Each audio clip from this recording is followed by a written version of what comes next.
I'll never forget the day Lady Diana died. My friend Steve came into the room where I was sleeping and said, "Grim, Lady Diana's died." I said, "Oh," and went back to sleep.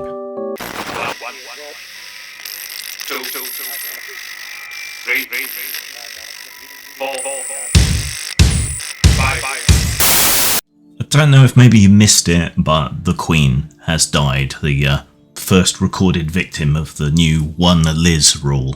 We're only allowed one in the UK at a time anymore. So it's going to be wall-to-wall Queen stuff for at least 10 days of official mourning throughout the UK, probably throughout the world to one extent or another. And we might get a day off for the funeral, which is nice, but otherwise everything, every airwave is going to be filled with hagiographic media, retrospectives, and everyone is going to play ball with that. Even Channel 4 I don't think will step out of line and say anything untoward or impolitic. I think it's extra important in these times to play the role of speaker for the dead. Yeah, Orson Scott Card is a cunt, but it's a good idea, this speaker for the dead idea, to examine someone's life, warts and all, not just from a positive perspective, and there's certainly going to be plenty of positive perspective out there, more than you know what to do with. Now, none of us know the royal family.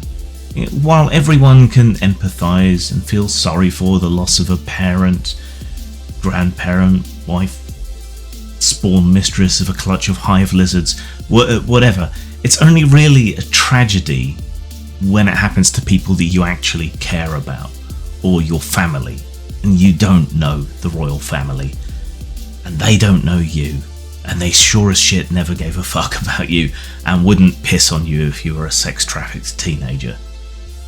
The new Elizabethan age was a half-century of enormous technical change, and she presided over all sorts of interesting things that happened at the end of empire. And her clog-popping act, it's an end note to the so-called greatest generation, at least here in the UK, I think. We're in the hands of the flower children now, or at least the ones that skipped Woodstock for business school. May the universe spare us all their depredations. Now, this is a woman who was born into immense privilege. That's a word that gets used too lightly, but in this case it really is the proper meaning of the word. And by her very tenacity and stubbornness, she legitimised a great deal of forelock tugging and reticence to be critical of the class system here in the UK, which, while it has been eroded, we can only hope will now completely disappear, or at least weaken more quickly.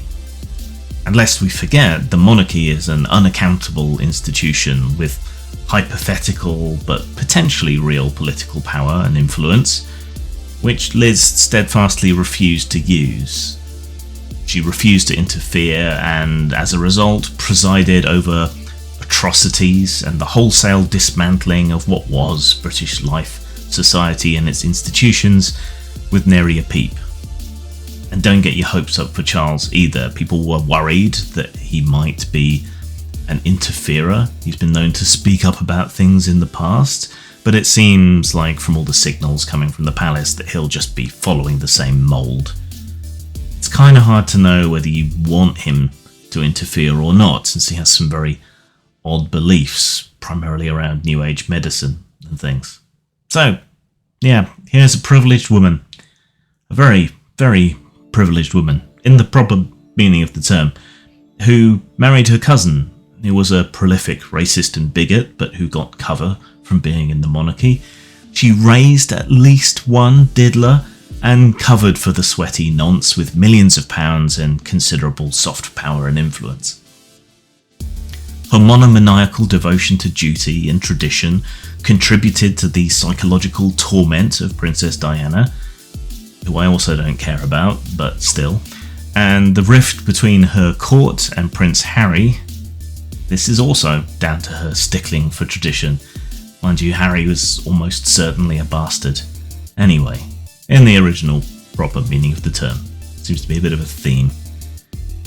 Despite being hugely independently wealthy, she was propped up by public funds from the state, and this carried on through post-war austerity, the grim years of the 1970s, and now she's lumbered the public purse with an enormous state funeral cost when we're all just struggling to keep the lights on and looking towards the oncoming winter with horror.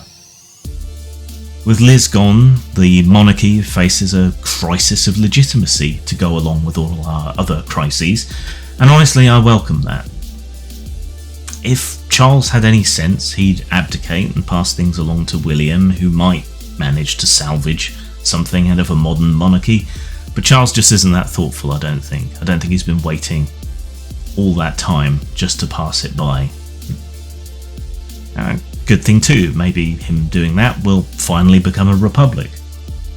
There's some nice bookending here with a King Charles. You know, King Charles I caused the monarchy to virtually collapse. Well, it did collapse temporarily, while Charles II oversaw a flowering of science and the arts, unity in Britain. It was very much a revival monarch, and hands-on in a positive way rather than a negative way. Charles III could go either way, I suppose. Britain could break up, the United Kingdom will be disunited. Who knows which way it's going to go. Incidentally, if you were wondering, and I was, we were New Elizabethans, but with a King Charles, we're Carolinians, though I expect we'll all be called Charlies. I kind of wish he'd gone with his middle name George, which he was supposed to do, because when you become a monarch, you can change your name to your kingly name. Georgians, it just sounds like a lot more fun, given the history. So, as we settle in to watch all of this interminable hagiography spewing from the BBC and every single other channel for at least 10 days, I thank the stars that Charles II's founding of the Royal Society paved the way for the internet, so I don't have to watch any of it if I don't want to. Oh, and that day off I mentioned, companies don't have to honour it. I mean, what's the point of even having a monarch if you can't let the plebs have a day off when they cark it? It's a shitty institution, it really is, and largely meaningless. Hopefully, this is the beginning of the end for it. Zang. The normal question, the first question is always, are these cannibals? No, they are not cannibals. Cannibalism in the true sense of the word implies an interspecies activity.